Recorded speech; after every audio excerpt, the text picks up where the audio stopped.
Assalamualaikum warahmatullahi wabarakatuh. Selamat siang, salam sejahtera buat kita sekalian. Om Swastiastu, Namo Buddhaya, salam kebajikan. Yang saya muliakan, sahabat saya, Pak Aminur Rahman, dari fraksi PKB, moderator kita yang luar biasa hari ini, teman-teman sekalian yang saya cintai dan saya banggakan. Kita bersyukur kepada Allah Subhanahu wa taala karena hari ini kita semua sehat walafiat, dikaruniai kesehatan, kesempatan bisa hadir dalam acara diskusi yang tentu sangat strategis bagi kita, terutama bagi bangsa Indonesia yang sebentar lagi, yang hari ini sedang memikirkan sebuah desain pemilu yang insya Allah akan mengantarkan demokrasi bangsa ini kita lebih berkualitas di masa yang akan datang. Kemudian salawat kepada baginda Nabi besar kita Muhammad sallallahu alaihi wasallam. Bapak-bapak dan ibu sekalian yang saya hormati, bicara soal pemilu memang menjadi seksi pembicaraannya saat ini. Kenapa? Karena pemilu 2024 itu meminjam bahasa sahabat saya di Komisi 2 Pak Mardani Alisera, bahwa pemilu 2004 itu ada 3 rasa. Ya. Ada rasa pandemi, ada rasa krisis, resesi, dan ada rasa suksesi. Nah, kira-kira. Nah, karena begitu situasi dan kondisi pemilu 2024 itu, maka tentu harus dipersiapkan dengan sebaik-baiknya. Persiapannya tidak boleh sama dengan persiapan kita mempersiapkan pemilu-pemilu yang sudah-sudah. Karena 3 rasa tadi itu. Karena kalau kita tidak bisa memanage ini dengan sebaik-baiknya, maka situasi pandemi, situasi negara, keuangan yang masih belum stabil, kemudian juga ini adalah masa suksesi di mana akan lahir pemimpin yang baru, tidak ada incumbent. Tentu ini harus dipersiapkan dengan sebaik-baiknya. Ditambah lagi dengan suksesi seluruh gubernur dan bupati wali kota se-Indonesia. Nah, oleh karena itu kami dari fraksi Partai Demokrat memandang bahwa setidaknya beberapa hal yang menjadi pijakan patokan kita dalam upaya kita mendesain sistem pemilu dan pemilihan yang tentu lebih baik di masa-masa yang di tahun 2024 itu. Yang pertama tentu kami dari fraksi Partai Demokrat selalu memegang prinsip konstitusionalitas. Itu yang paling pertama. Jadi apapun yang dilakukan di 2024 itu, seluruh tahapan itu harus sesuai dengan konstitusi kita. Konstitusi kita tentu undang-undang pemilu, undang-undang pilkada yang sudah kita sepakat bersama-sama, tidak ada revisi. Ya. Artinya karena kita semua sudah sepakat tidak ada revisi, maka seluruh penyelenggaraan pemilihan, pemilu dan pemilihan itu harus berdasarkan di undang-undang itu. Itu yang pertama. Nah, yang kedua tentu kita selalu menjunjung tinggi asas kemanusiaan. Karena kita punya pengalaman pemilu 2019 yang menciderai demokrasi kita karena adanya petugas-petugas kita yang gugur akibat kelelahan dalam melaksanakan menyelenggarakan pemilu 2019 yang lalu. Nah, oleh karena itu dua prinsip inilah yang selalu kami pegang sehingga ketika kita melakukan upaya Komisi 2 ini sama-sama dengan sahabat saya beliau, kami dalam upaya ini tidak, kalau biasanya kan RDP itu cukup sekali, yang lalu-lalu itu RDP-nya cukup sekali sudah bisa ditentukan. Tapi kali ini RDP karena sesuai dengan amanah undang-undang pemilu bahwa hari H pemilu itu ditetapkan dengan keputusan KPU setelah berkonsultasi dengan DPR. Wajib berkonsultasi dengan DPR dan pemerintah. Kan begitu aturan konstitusional yang kita pegang. Nah, tapi kali ini Komisi 2 juga tentu sangat berhati-hati karena kompleksnya persoalan 2024 itu. Sehingga Komisi 2 yang pertama kami lakukan ketika RDP pertama itu adalah membuat tim kerja bersama. Jadi tim kerja bersama antara DPR, kemudian pemerintah, dan KPU, Bawaslu, DKPP. Kami melakukan rapat waktu itu hampir sekitar 2 hari bersama, kemudian mencari desain yang paling tepat, sehingga semuanya bisa berjalan seperti yang kita harapkan. Sehingga waktu itu ya kita sudah mendapatkan desain 21 Februari itu. Kami dulu di DPR juga tidak setuju 21 Februari. Kita mencoba mendesain bulan April sebetulnya. Tapi setelah kita semua duduk bersama menghitung-hitung waktunya 21 Februari.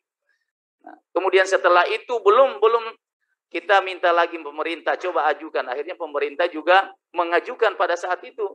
Tiba-tiba Mendagri mengatakan bahwa kami akan rapat internal pemerintah. Nah, internal pemerintah hasilnya pemerintah menentukan 15 Mei. Setelah 15 Mei ini Komisi 2 belum langsung setuju. Kita bikin lagi konsinyering untuk coba bagaimana memadukan, pertemukan dua hal ini.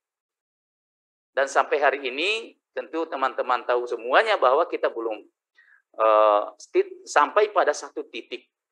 Kira-kira yang tepat itu, yang ideal itu di mana. Nah, pandangan kami fraksi Demokrat, kenapa mendukung KPU? Mendukung tanggal 21 Februari. Ya. Yang pertama bahwa kita akan menghadapi pilkada. Jadi kita perlu KPU itu mempunyai waktu untuk bisa mendesain pilkada itu sehingga irisan-irisan tahapan-tahapan pilkada dan pemilu itu tidak berada pada posisi yang tahapan krusial. Kalau beririsan dengan tahapan yang biasa-biasa tidak masalah. Tapi ketika dia beririsan dengan tahapan krusial, contoh misalnya belum sempat ditetapkan hasil pemilu, kita sudah masuk tahapan pilkada. Nah, pertanyaannya, yang mau dijadikan tiket untuk mendaftar pilkada pemilu 2024 atau pemilu 2019. Kalau kita semua sepakat bahwa pemilu 2019 itu adalah tiket untuk bisa mendaftar sebagai pasangan calon kepala daerah, saya kira tidak masalah. Tapi saya kira kita menjadi mundur kalau 2019 dijadikan patokan. Harusnya patokan itu adalah 2024. Nah, kalau itu terjadi, dikhawatirkan berdasarkan pengalaman pada tahun 2019 itu Agustus masih ada yang bersengketa di MA, di Mahkamah Konstitusi. Sementara kalau 20 November 2024 itu pilkada yang sudah kita sepakati 27 November itu pas belum ditetapkan hasil di MK berdasarkan pengalaman 2019, sudah tiba waktunya pendaftaran calon kepala daerah. Nah, ini persoalan. Siapa? Makanya kita mau, apakah orang semua mau, partai politik semua mau menggunakan tiket 2019 itu untuk mendaftar? Kan ini persoalannya. Sehingga kami berpendapat bahwa ya sebaiknya 21 Februari. Itu yang pertama. Yang kedua, ini juga tahapan yang krusial ini sangat berbahaya karena penyelenggara yang sama melaksanakan dua kegiatan. Panitia ad hoc pemilu itu juga yang akan melaksanakan tahapan pilkada. Kita bisa bayangkan 2019 itu hanya pemilu yang dilaksanakan. Itu masih banyak yang kelelahan akhirnya meninggal. Bagaimana kalau dia persis mendapat pada saat bersamaan sibuk untuk mengatur rekapitulasi suara, maka pada saat yang sama panitia ad hoc ini mempersiapkan pendataan pemilih misalnya, coklit dan sebagainya untuk pilkada. Nah, ini tentu masa-masa yang rawan, sehingga kami berpikir harus ada solusi supaya ini tidak terlalu beririsan pada hal-hal yang krusial. Baik, mohon maaf. Selamat datang Bung Fadil. Silakan Pak. Nah, itu yang kedua, itu pemikiran kami sehingga kenapa kita nah, yang ketiga, kita juga perlu melihat bahwa perlu sebetulnya pengalaman kita tahun 2014 ya, ketika suksesi dari Pak Jokowi ke Pak SBY, dari Pak SBY ke Pak Jokowi, memang pemilu kita waktu itu bulan Juli ya. Bulan Juli. Nah, sehingga pada saat itu kalau tidak salah, terpaksa harus difasilitasi dengan tim transisi. Harapannya bahwa tahun 2025 itu, presiden yang APBN itu sudah dilaksanakan adalah desain dari presiden terpilih. Nah, waktu zamannya itu melihat waktu itu Pak SBY belum semua apa yang menjadi visi misi kampanye presiden belum semua terakomodir karena Juli waktu itu APBN sudah berjalan. Nah, kalau kita lakukan bulan Februari terpilih misalnya 21 Februari, maka ada waktu yang sangat luang bagi presiden terpilih untuk bersama-sama dengan presiden incumbent untuk bersama-sama menyusun APBN sehingga visi misi presiden 2024 itu sudah mulai dilaksanakan di 2025. Kita kira itu juga salah satu harus dipertimbangkan. Sehingga tidak ada lagi APBN perubahan yang akan membongkar habis APBD kita. Kalau presiden terpilih nanti sudah mulai ikut di dalam pembahasan APBN 2025. Itu juga yang menjadi pertimbangan kita. Nah, kemudian yang paling krusial lagi kemarin KPU bilang begini, 15 Mei kami bisa lakukan, tapi syaratnya itu adalah pilkada harus ditunda ke Februari 2025. KPU bisa, katanya kami sanggup melaksanakan, tapi harus digeser supaya ada ruang waktu tadi itu yang saya beririsan, yang saya cerita tadi. Nah, kalau ini terjadi, yang pertama kami terus terang di Partai Demokrat menolak itu. Kenapa menolak? Karena ini bertentangan dengan komitmen kita, tidak ada revisi. Kenapa tidak kami tolak? Karena kalau itu kita lakukan sama dengan melanggengkan kekuasaan tanpa mandat rakyat. Yang mana mandat rakyat itu? Karena nanti ada semua kepala daerah di Indonesia ini, minus kepala daerah yang terpilih 2020, itu mereka diangkat oleh presiden. Tidak diangkat oleh rakyat. Tentu kita tidak ingin kepala daerah kita yang sudah kita sepakati pemilihan langsung oleh rakyat akan nanti memiliki waktu yang panjang melaksanakan amanah itu tanpa mandat langsung dari rakyat.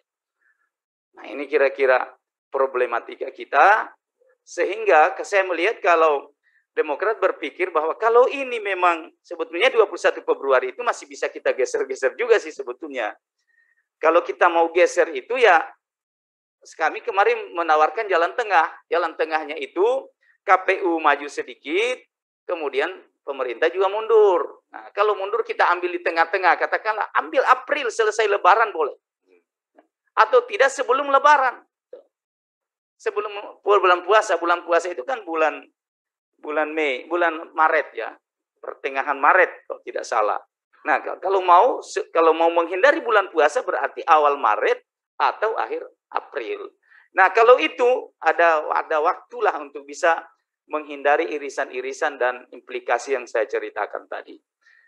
Namun apapun juga kami dari fraksi Partai Demokrat tentu sesuai dengan prinsip yang kami anut asas konstitusionalitas itu bahwa ya KPU lah yang paling paham soal tahapan. KPU ini sudah terpercaya dan mereka punya jaringan sampai di tingkat bawah.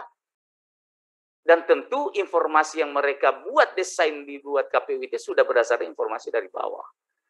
Nah, kira-kira itu sekedar pengantar dari saya. Mudah-mudahan nanti kita lanjutkan dalam diskusi-diskusi berikutnya. Baik. Terima kasih. Wallahu musta'an. Wassalamualaikum warahmatullahi wabarakatuh. Waalaikumsalam warahmatullahi wabarakatuh. Terima kasih Pak Anwar. Ternyata begitu banyak PR ya untuk pelaksanaan besok. Nah, apakah PR ini juga Demokrat sudah menyiapkan trik khusus, Pak? Misalnya nanti ternyata maju atau sesuai yang jadwal KPU atau menggunakan jadwal pemerintah, kira-kira dari Demokrat ada strategi khusus untuk menghadapi ini nggak? Iya, kalau Partai Demokrat ini kan partai yang di luar pemerintah. Jadi kami itu Partai Demokrat kalau orang main bola itu tidak pilih kandang, tidak pilih tandang gitu. Jadi di mana saja kalau 2021 itu ditetapkan oleh pemerintah dan KPU ya kami sami'na wa ta'na. Kalau 15 juga itu kita sami'na wa ta'na, tapi Partai Demokrat wajib untuk menyampaikan apa yang menjadi implikasi. Sehingga saya kemarin mempertanyakan kepada pemerintah, kalau KPU sudah membuat desain seperti ini, kemudian nanti ada implikasi terjadi tidak mengikuti desain KPU, kalau terjadi misalnya terulang kejadian 2019, kemudian kualitas pemilu kita amburadul. Saya hanya bertanya siapa yang bertanggung jawab. Oleh karena itu kewajiban kita semua partai politik memberi saran itu. Kira-kira begitu posisinya, bukan dalam posisi berbeda tidak, tapi posisi memberi saran. Saya kira begitu, Pak. Baik, baik. Terima kasih Pak Anwar. Kita beri aplaus kepada Pak Anwar sekali lagi. Beralih ke Pak